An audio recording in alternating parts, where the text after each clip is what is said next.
It's been over 2 decades since the team of artists here at Weta Workshop embarked on an epic journey to join Peter Jackson and an incredible team of New Zealand creatives and filmmakers to bring J.R.R. Tolkien's classic trilogy, The Lord of the Rings, to the screen. In the years since, we've worked to recapture the artistry of these important films for you through the high-end collectibles that we at Weta Workshop have created. But in all these years, there is one character that remains largely unexplored until now.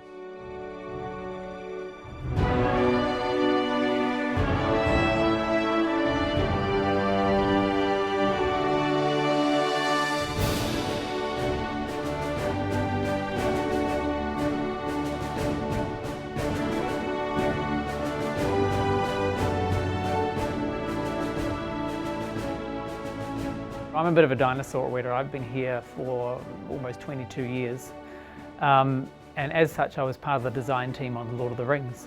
I was lucky enough to get the lead on the Treebeard design for the movies.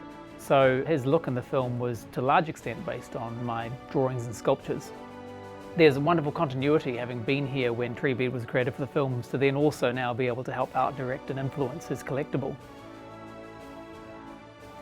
The Masters collection allows us the opportunity to go to a level of detail that perhaps we couldn't in a regular 1/6 scale statue normally.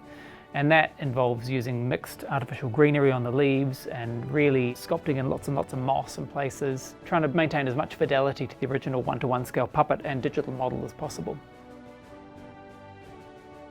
There was a ton of reference material that we had, and that's basically what we used to get right in there and sculpt all those details, right down to like the snail that's in his beard and every little leaf and twig that's there.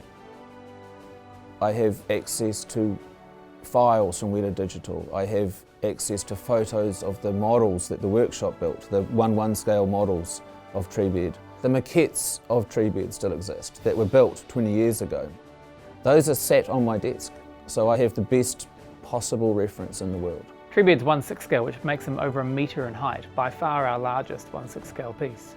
I don't think anyone thought we'd be brave enough to do this or insane enough to do this. I'm just stoked that he's just as big as he could be, so everyone can appreciate all that detail, all the work that went into it.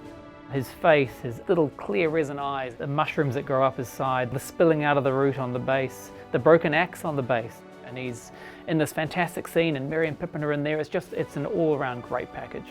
I think Merry and Pippin in particular for me, their characters are just captured so well.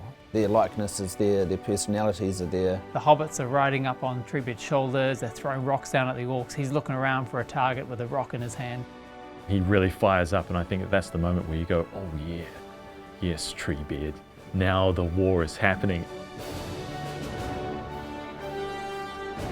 The Battle of Isengard happens on the 3rd of March in the year 3019 of the Third Age of Middle-earth, which we thought was pretty cool because we can use that to derive the edition size 333, and we're going to launch on March 2019. The combined talents of these master craftspeople have accumulated in the creation of one of Weta Workshop's most impressive collectibles to date, and one of my personal favourites.